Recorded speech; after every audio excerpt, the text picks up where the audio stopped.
Insecurity, army to transfer personnel from schools to Frontline. This is according to cable news, the cable news or the cable network. Ladies and gentlemen, men of good conscience, I welcome you once again to our friend's channel. This is your brother still, Ejike. Yeah, this is an interesting news. I'm going to read the news in details shortly for you. But I want to remind you of something.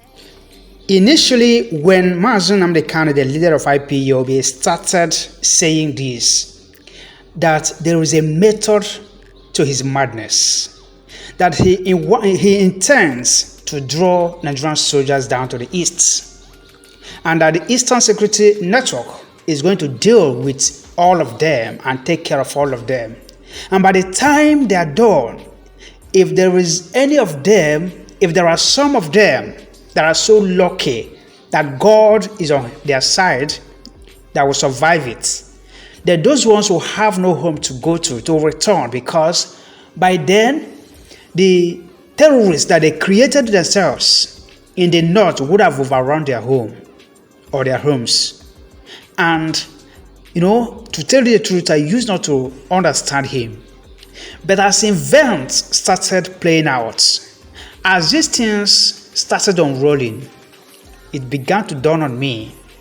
Yes, as usual, this man's prophecy is actually manifesting again, just like the previous ones he has prophesied in the past, over 7 years ago. Yes, most people don't quite follow what is going on, especially if you're outside the Eastern region. Eastern region right now is very, very hot. Call people if you're from the East, or you have a friend over there in the East, especially in those communities and towns and cities where these operations are ongoing. Call them, call anybody, ask them. They will tell you that it is very, very hot. Yes, both the inhabitants of those very places and the people that came for the operation, talking about the Janjaweed elements, they are not finding things easy. Things are not funny, of a truth. The only thing is that Nigeria has made it so possible and mandatory that they will continue to censor news, especially the ones that does not favor them. It always happens like that. Recall the first time that Uzodinma called soldiers, the very first time that the Olo or Imo State military invasion started. Nobody knew that many policemen and soldiers had already lost their lives, courtesy of the people, the first people that tried to pay visit to the Eastern Security Network in the bush, where they later abandoned their SUV and van and ran away. So they had started losing their lives, but you don't hear those things in the media. The one that just passed, how many days ago, last week or last 2 weeks, where their armored tank was burnt and some of their guns were seized. 25 soldiers, Nigerian soldiers, lost their lives in that very operation. You don't hear it anywhere. They don't even tell you that they lost to their armored tank. But the story was turned the other way around. That they killed was 11 of gunmen or Eastern Security Network, IPOB. That's what they normally say.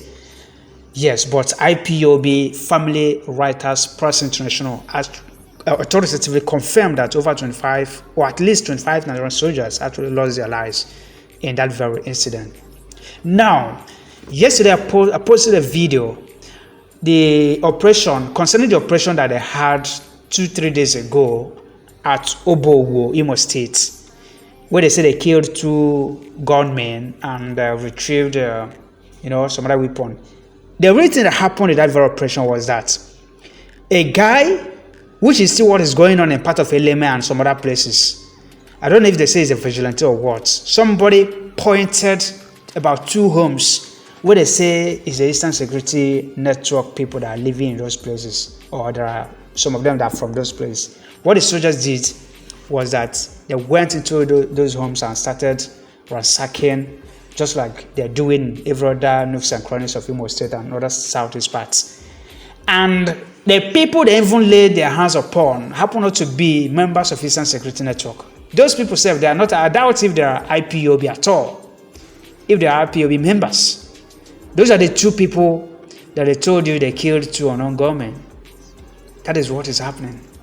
Now, a Biafran Nigerian soldier, about 2 or 3 of them that participated in that very military operation at Obowo, confirmed to the leadership of IPOB. Mazi Nnamdi Kanu tweeted and even posted it on his Facebook account that 9 of their own squads, Nigerian military squads, lost to their lives. 9 men lost to their lives. We don't know of further detachments or reinforcements, badge. So that tells you the rest of the things that you need to know. Let me briefly read this very news. Insecurity, army to transfer personnel from schools to Frontline. This news actually broke on 14th. So as it is now, they have been withdrawn.